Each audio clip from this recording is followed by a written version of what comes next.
David arrives at an old hotel late at night, setting the stage for an unsettling and suspenseful story. The hotel's atmosphere is crucial in building tension, as it immediately feels unwelcoming and eerie. The air carries the scent of dust and aged wood, giving the impression that this place has been forgotten or neglected. This detail alone makes the reader feel uneasy, as it suggests that something about the hotel is not quite right. At the front desk, David encounters a tired-looking receptionist who barely acknowledges his presence. This lack of engagement reinforces the idea that the hotel is not a friendly or safe place. The receptionist does not make eye contact and simply mutters, "Room 306," while handing over the key. Normally, a hotel employee would at least offer basic pleasantries, but here, the interaction is cold and impersonal. This minor but deliberate detail hints that the hotel is more than just an ordinary place to rest. It is a location where people come and go unnoticed, a place that does not care who enters or leaves. As David walks down the hallway, the description adds to the sense of unease. The lights flicker, casting strange shadows, while the carpet is worn from years of use. The hallway is dimly lit, making everything feel uncertain and slightly threatening. His footsteps echo, which emphasizes the silence around him, making him seem even more alone. These small but effective details make the setting feel alive in a way that makes the reader uncomfortable. When David reaches his room, he unlocks the door and steps inside. The room itself is simple and unremarkable, just a bed, a chair, and heavy curtains that block out the outside world. This description may seem ordinary at first, but it contributes to the atmosphere in a subtle way. The air inside feels stale, as if the room has been untouched for a long time. This implies isolation, a feeling that something has been waiting there, undisturbed. David sets his bag down and sits on the bed, an everyday action that briefly makes the scene feel normal. However, this moment of peace is quickly shattered when his phone suddenly buzzes in his pocket. The fact that it happens at this precise moment adds tension. David has barely settled in before something unexpected happens. He pulls out the phone, assuming it's just a random notification or something unimportant, but the message on the screen is anything but normal. "We're coming. Be ready." This short, cryptic message changes everything. Suddenly, David is no longer just a traveler, checking into a hotel. Someone knows he is there. Someone is coming for him. The message is vague, yet filled with meaning. "We're coming" suggests that more than one person is involved, which makes it even more intimidating. "Be ready" implies that something is about to happen, but the sender does not clarify what. The lack of detail makes it even more unsettling because David has no way of knowing what to prepare for. His immediate reaction is fear. His heart races, showing that he understands the message is not a mistake. This moment is crucial because it tells the reader that David has a past. Something he thought was behind him is catching up to him. If the message truly had nothing to do with him, he would dismiss it. Instead, his fingers tighten around the phone, a clear sign that he knows this is serious. David reads the message again, hoping to find some clue or realize it was a misunderstanding. But the words remain the same. This reinforces his growing sense of dread. The repetition of the message in his mind also allows the reader to fully absorb its significance. The final moment of the scene is the most powerful. A single thought creeps into David's mind. Who were we? This question is the perfect way to end this part of the story because it leaves the reader hanging, forcing them to wonder the same thing. The use of "we" instead of "I" makes the threat seem even greater. One person can be dangerous, but a group? That suggests something far worse. By the end of this section, David has gone from a tired traveler looking for rest to a man in the middle of a mystery he doesn't yet understand. The hotel, which at first seemed just old and worn, now feels like a trap, a place where something is about to happen. The key elements that make this part effective are the eerie atmosphere. The hotel is described in a way that makes it feel unwelcoming and strange. David's isolation. There are no friendly faces, no comfort. He is completely alone. The unexpected message. It arrives just as David starts to relax, making it even more jarring. The mystery of the unknown. The message doesn't explain anything, forcing David and the reader to ask questions. This first section successfully hooks the reader by giving them just enough information to be intrigued, but not enough to understand what's happening.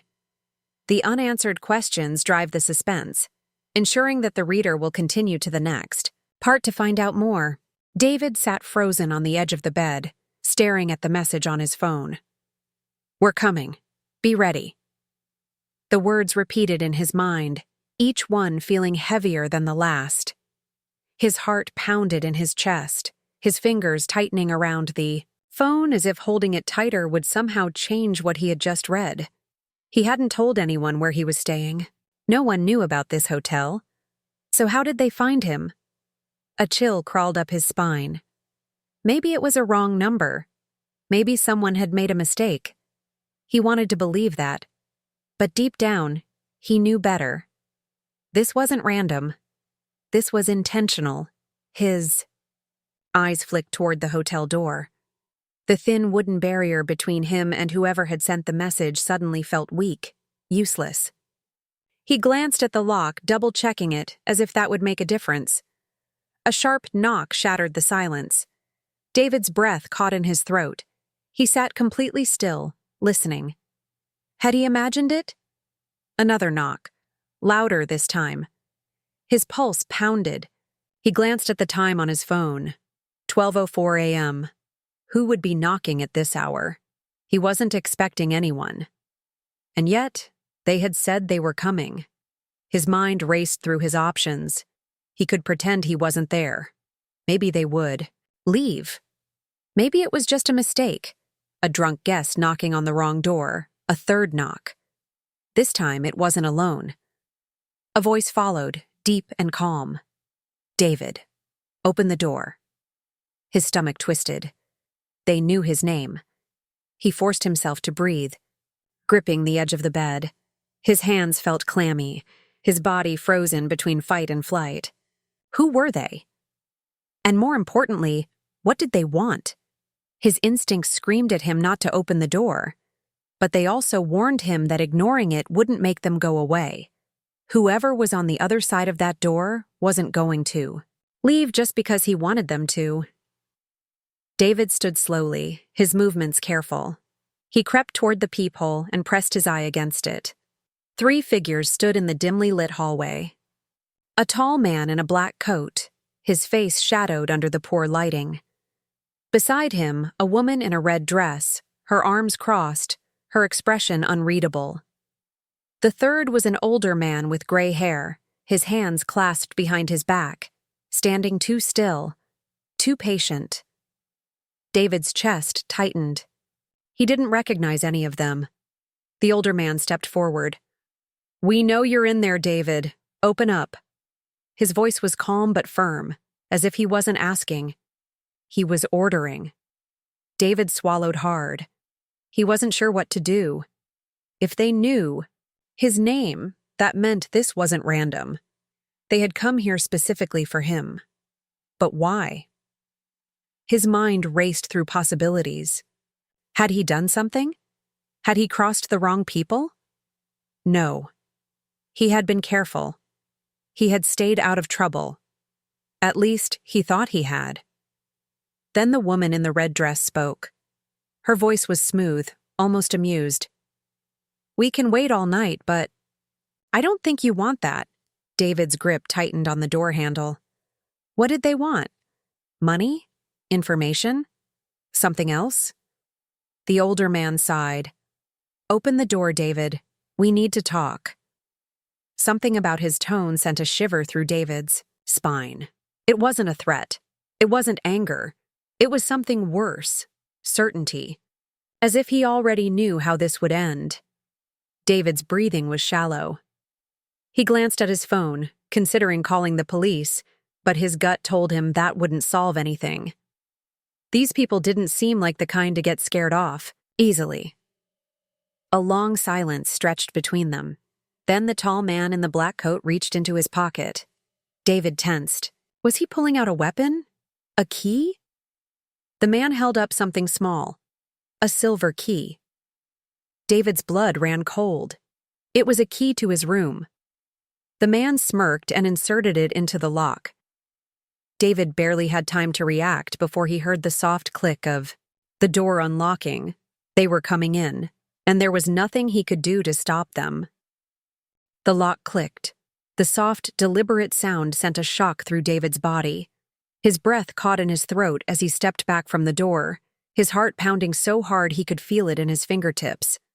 The key turned. The handle twisted. The door creaked open. David staggered backward, his mind racing. He wanted to run, but where? The room had no escape except for the third-floor window, and he wasn't about to jump. He glanced around for something, anything, he could use as a weapon, but all he saw was a cheap wooden chair and a bedside lamp. The tall man in the black coat stepped inside first. Up close, his face was sharp, his expression unreadable. The dim lighting from the hallway barely touched him, making the shadows cling to his features. He moved with calm confidence, as if he had done this before. Behind him, the woman in the red dress entered next. Her dark eyes swept over the room, taking in every detail as if she were studying it. She didn't look afraid. She didn't even look surprised. The older man came last. He moved with careful slowness, his eyes settling on David with something close to amusement. David backed up until he felt the wall behind him. "Who are you?" His voice was tight, his throat dry. The older man smiled. Not a friendly smile, but one that felt like he already had all the answers. "You should sit down." David. David didn't move. His muscles tensed, every instinct telling him to stay on his feet. "What do you want?" The woman in red crossed her arms. "We wouldn't have come all this way just to hurt you if that's what you're thinking." That did not make him feel better. If anything, it made him more nervous. People who wanted to hurt, you didn't always announce it. Sometimes they just made you feel safe first. The tall man shut the door behind them with a quiet click. David's fingers twitched. The three of them were blocking the exit now. The older man sighed, as if disappointed that David hadn't obeyed. "Sit," he repeated, this time firmer. David hesitated, then lowered himself onto the edge of the bed, his muscles still tight, ready to move if he had to. The older man gave a small nod, pleased. "Good. Now let's talk." David's mind spun. Talk? About what? These people knew his name, knew where to find him, even had a key to his room. But he had no idea who they were. "You have the wrong person," David said, though he wasn't sure he believed it himself. The woman in red tilted her head, studying him. "Do we?" David clenched his jaw. "I don't know you, but we know you." The older man's voice was calm, patient. David swallowed hard. "How?" The tall man in black finally spoke, his voice deep and steady. "Where were you 2 nights ago?" The question made David's stomach drop. 2 nights ago, he knew exactly where he had been. A motel off the highway. Room 214, alone. At least he thought he had been alone. He had checked in late, barely spoken to the front desk clerk, stayed in his room until morning. Nothing had seemed unusual, but now these strangers were here, asking about it. The older man watched David carefully. "Go on. Tell us." David's mouth felt dry. "I was at a motel," he admitted, his voice quieter. "Which one?" the woman asked. David hesitated. This felt like a trap, but he didn't know why. "Westwood Inn." The tall man nodded, as if confirming something. The older man sighed. "And while you were there, did you see anything unusual?" David's pulse quickened. He thought back to that night. It had been quiet, too quiet. The parking lot had been mostly empty. The hallway lights had flickered, but nothing unusual had happened. Right? David shook his head. No, I just stayed in my room. The woman in red glanced at the others. He doesn't know. The older man tapped his fingers against the chair's armrest, thinking. Then he leaned forward slightly. David, that night at Westwood Inn, something happened, something you were a part of, whether you realize it or not. David's blood turned cold. What are you talking about? The tall man reached into his coat. David's body tensed, but instead of a weapon, the man pulled out a photo and handed it to him. David took it, his hands slightly shaking. The picture was blurry, taken at night, but he recognized the location immediately. Westwood Inn's parking lot. And right in the center of the image was him. David stared at the photo, his breath shallow. The timestamp in the corner read 2:37 a.m. David hadn't left his room at that time. Had he? We have more, the older man said. But first, we need you to start telling the truth. David's grip tightened on the photo. His mind screamed that this wasn't possible. But if this picture was real, then something had happened that night. Something he didn't remember. David's hands trembled as he stared at the blurry photograph. The timestamp in the corner read 2:37 a.m. It was the parking lot of Westwood Inn, and right in the center of the image stood him. But that was impossible. His heart pounded in his chest. He hadn't left his room that night. He was sure of it, wasn't he? The older man leaned forward slightly, watching David's reaction with quiet interest. You don't remember, do you? David's throat felt dry. His fingers tightened around, the edges of the photo as if squeezing it could force the truth out. This doesn't make sense, he muttered. I didn't go outside. I stayed in my room all night. The woman in red exchanged a glance with the tall man in the black coat. That's what we thought, she said. David looked up sharply. What do you mean? The older man sighed, as if deciding how much to reveal. David, you were seen outside at exactly 2:37 a.m.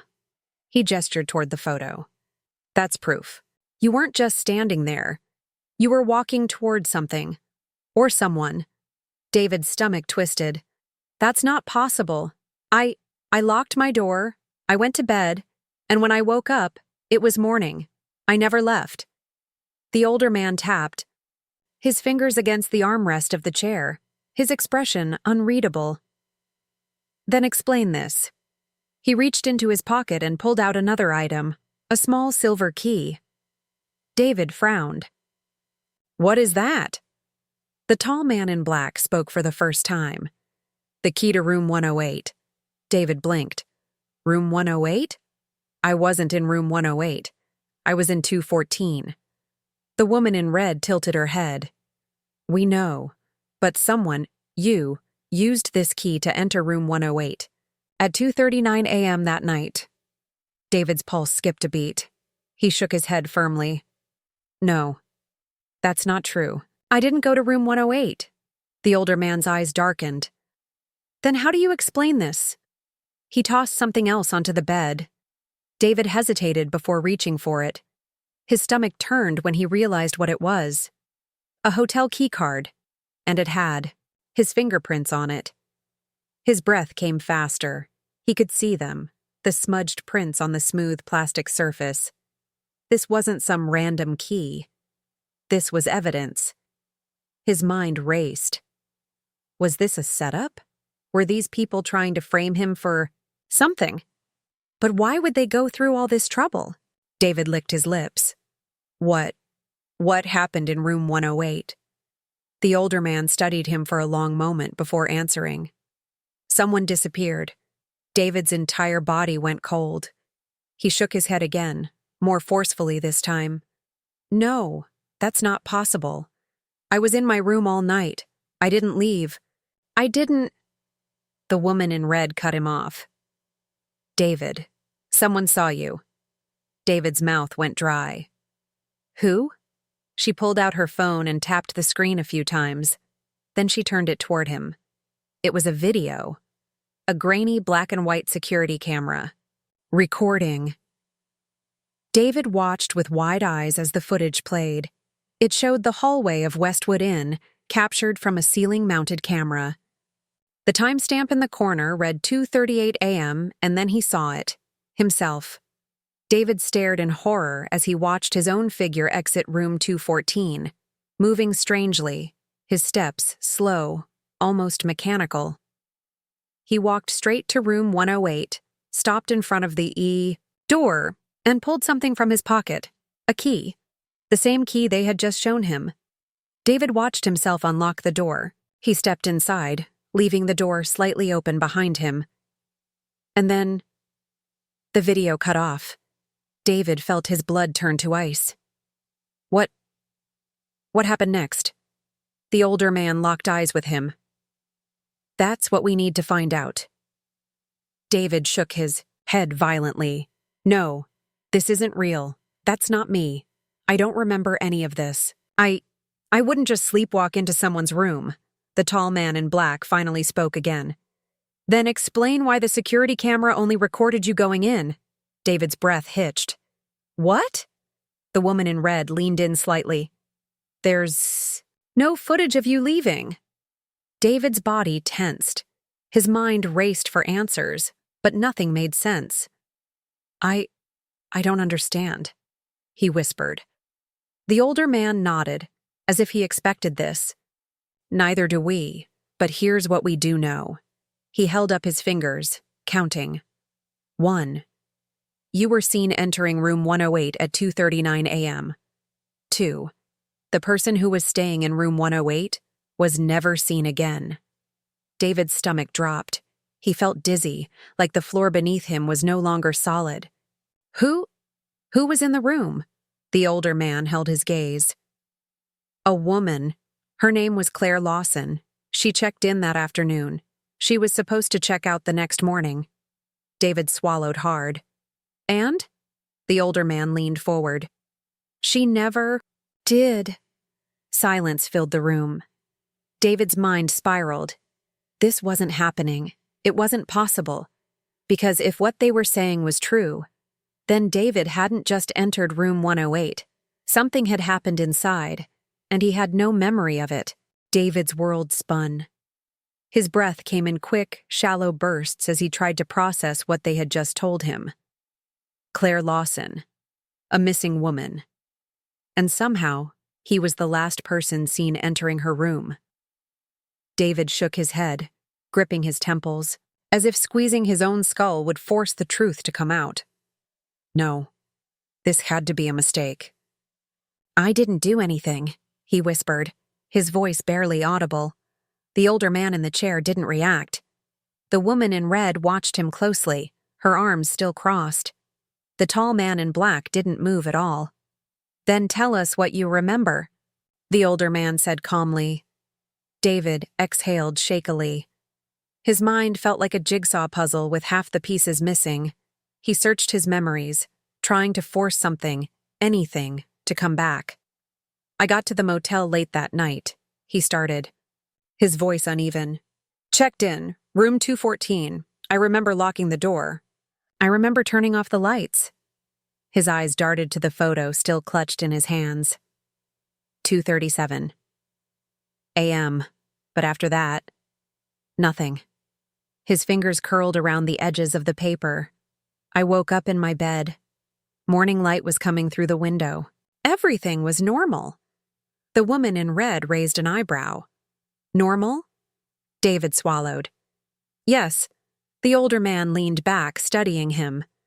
No headaches? No dizziness? No strange dreams? David hesitated. Dreams, flashes of something blurred in his mind. A hallway, a shadow moving in the dark, a whisper, words he couldn't quite catch. His stomach clenched. I don't know, he admitted. The woman stepped forward. Try harder. David shut his eyes, forcing himself to dig through the haze. Had he heard something that night? A voice. Low, muffled. Right outside his door. His eyes snapped open, panic gripping his chest. "There was someone there," he whispered. The three strangers exchanged a look. "Outside my room," David continued. "I think I heard something. Someone talking. But I don't remember what they said." The tall man in black finally spoke. "Do you remember opening your door?" David's pulse spiked. "No," he said quickly. "But you did," the woman said softly. David clenched his fists. "You don't know that." The older man sighed. "David, we have more footage." David's skin crawled. The older man nodded toward the tall man, who pulled out his phone and tapped the screen a few times. He turned it toward David. Another grainy black and white video played. It was the motel hallway again.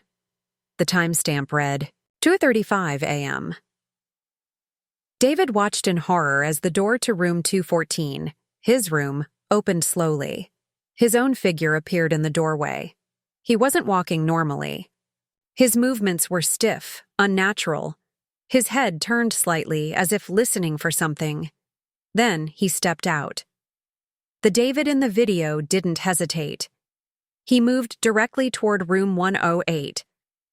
David felt his blood run cold.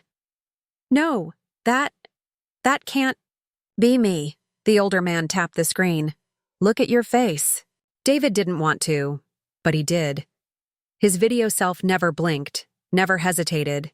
His eyes, they looked wrong, unfocused, empty, like he wasn't fully there. David's breath caught in his throat. That wasn't normal. The woman in red spoke softly. "Now, do you understand why we're here?" David felt like he was going to be sick. He had seen horror movies. This was worse, because this was real. And the worst part? He had no memory of it. The older man studied him. "You were alone in that room for exactly 27 minutes. At 3:06 a.m., the camera glitched for 6 seconds.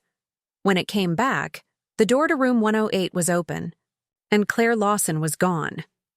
David shook his head furiously. "I didn't do anything. I don't even remember being there." The woman in red knelt beside him. "We believe you." David blinked. "You do?" She nodded. "That's why we're here. Because this isn't the first time." David's stomach twisted. "What do you mean?" The older man folded his hands. "This has happened before. Different places, different people. But the pattern is always the same." David stared at them, stunned. "You mean someone else?" "Yes," the tall man in black confirmed. "And each time, the person involved has no memory of what they did." David's breath came faster. This wasn't just him. Something bigger was happening. But what happened to Claire? His voice was barely above a whisper. The older man's expression darkened. "We don't know." A thick silence filled the room. David's heart hammered. "If you don't know," he said slowly, "then how do you know?" "I didn't—" "We would know," the older man interrupted. "Trust me." David's hands shook. Something had taken Claire. Something had controlled him. He wanted to run, to pretend none of this was real. But deep down, he knew he couldn't ignore this, because if what they were saying was true, then he wasn't safe, and he never had been. David's hands wouldn't stop shaking. The room felt too small, the air too thick. His mind raced, trying to make sense of what he had just heard. This wasn't the first time. People had disappeared before, just like Claire. And the ones responsible, the ones who walked into rooms they didn't remember entering, the ones who woke up with no memory of what they had done. They had all been just like him. He gripped the edge of the bed, his breath unsteady. "What are you saying?" he whispered. That something controlled me?" The older man leaned forward. His voice was calm, but there was something beneath it, urgency. "We don't know if it's control, David," he said. "But we know that Every person who has gone through this described the same thing. David swallowed hard. And what's that? The tall man in black finally spoke, his voice low. They never remember. A cold shiver crawled up David's spine. The woman in red sat, down across from him, her expression unreadable. David, what's the last thing you do remember before you fell asleep that night? David forced himself to think. He had checked in. Room 214. The bed was stiff, the walls thin. He had been tired, but something had felt off. There was a sound, he muttered. Outside my room, like whispering. The woman nodded as if she already knew this. And then, David tried to push through the fog in his mind. Had he opened the door? Had someone been out there waiting for him? No. That didn't make sense. He had locked the door. He had gone to sleep, hadn't he? He clenched his jaw. Then I woke up in the morning. Everything was normal. The older man sighed. But it wasn't normal, was it? David hesitated. He thought back to that morning, the way his body had felt heavy, like he hadn't slept at all. His head had throbbed, his limbs sore, as if he had run miles in his sleep. And then there was the other thing, something he had ignored. My shoes, he whispered. The woman in red tilted her head. What about them? David's pulse pounded in his ears. They were dirty. The soles, like I had walked outside. The room fell silent. David had brushed it off at the time. He had told himself maybe he had gone to get ice or water and just forgotten. But now, seeing that video of himself leaving, his room at 2:37 a.m., he knew. He hadn't imagined it. He had left, and he had no memory of doing it. The tall man in black spoke again. David, every person we found, every person this has happened to, had one thing in common. David's throat felt dry. What? The older man's eyes darkened. They were all in the wrong place at the wrong time. David's breath caught. I don't understand. The woman in red's voice softened. You weren't supposed to be at Westwood Inn that night, were you? David's stomach turned. He thought back to his original plan. He had been supposed to drive straight through to his sister's house, but he had gotten too tired, pulled off at the first motel he had seen. He had almost stayed somewhere else. Almost. David looked up slowly. You're saying I was targeted? The older man didn't blink. Not you, specifically. But something waits in places like that. In empty motel rooms, in half-forgotten places where people drift in and out without a trace. David's skin crawled. What does? No one answered. The silence stretched until David couldn't take it. What happened to Claire? The older man hesitated. Then he pulled something out of his pocket and tossed it onto the bed. David's stomach dropped. It was a bracelet, silver, delicate. It had a small engraving on the inside. C.L. David's chest tightened. Where did you get this? Room 108, the tall man said. Under the bed. David felt sick. That means she was there. She was in that room. But where? That's what we need to figure out, the woman in red interrupted. David ran a shaking hand through his hair.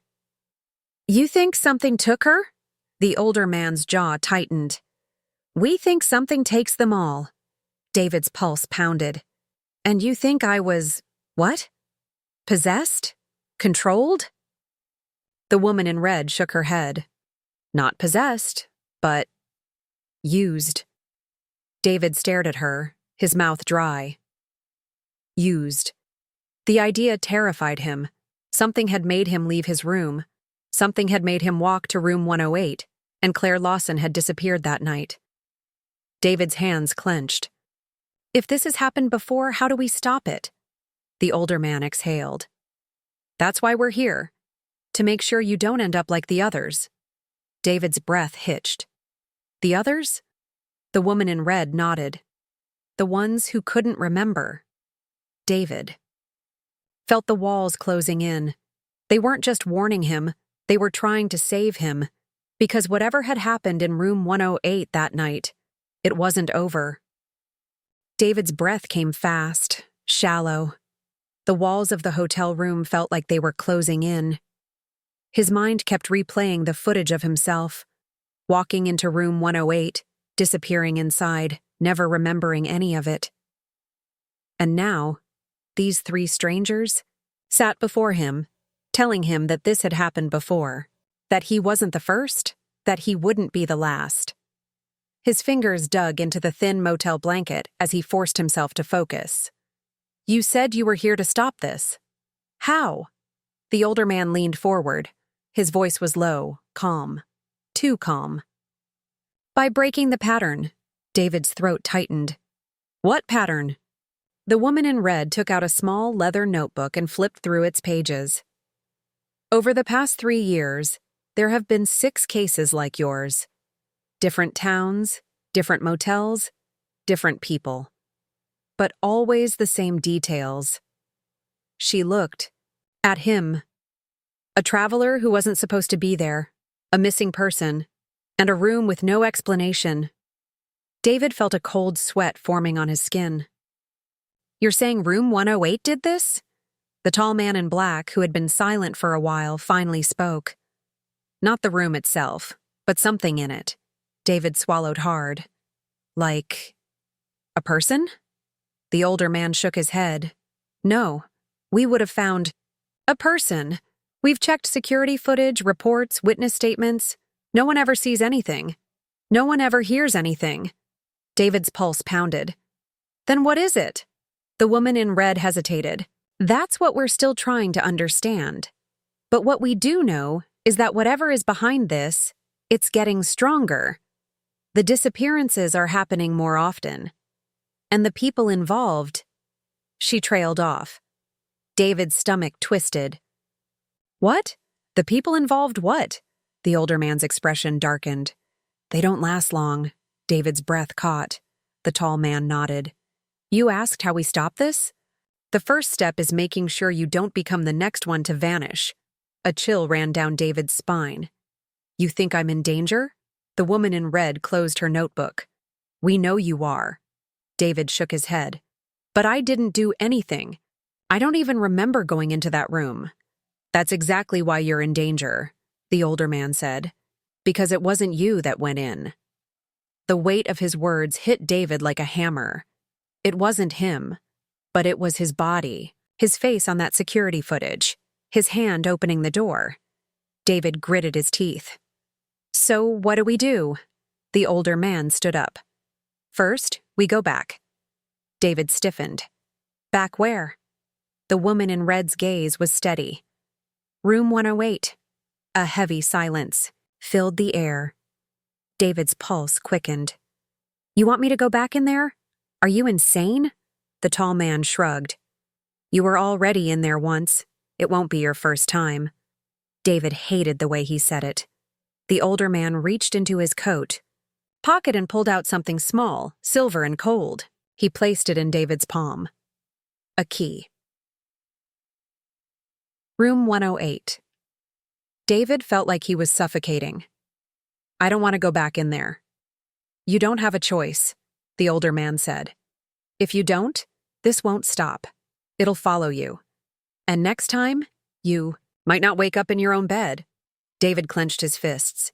He wanted to run, to leave this place, forget everything. But deep down, he knew they were right.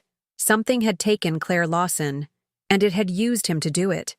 If he didn't go back, someone else would be next. David closed his eyes, exhaling shakily. "Fine." The older man nodded. "Let's go." The 4 of them moved quickly, leaving David's motel room and heading down the dimly lit hallway. The air felt wrong, thicker, heavier, as if the walls themselves were pressing in on them. David's steps slowed as they reached room 108. The door was closed, but something about it felt off.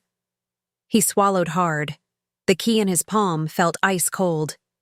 The older man gestured toward the lock. "Go ahead." David hesitated. His heart hammered. Then, with a deep breath, he slid the key in and turned it. The door clicked open, and the moment it did, the light flickered. David stepped inside. The room smelled stale, like dust and something else. Something rotten. The woman in red flicked on a flashlight, scanning the space. The bed was made. The walls were bare. There was nothing here. And yet, David could feel it. Something watching. His breath hitched. I don't see anything. The tall man in black didn't respond. He stepped forward, bending down by the bed. Then, he reached underneath, where they had found Claire's bracelet. David's stomach twisted. What are you looking for? The older man spoke. A way to end this. But before he could explain, the door behind them slammed shut. David jumped, heart hammering. The woman in red spun around. David, don't move. David didn't dare breathe. Because suddenly, the room wasn't empty anymore. A whisper filled the air. Not from one voice, from many. David's chest tightened. He turned, just slightly, and then he saw it, a shadow. Not on the walls, not on the floor, but in the air itself. And it was shifting. The whispers grew louder. David's vision blurred. His knees buckled.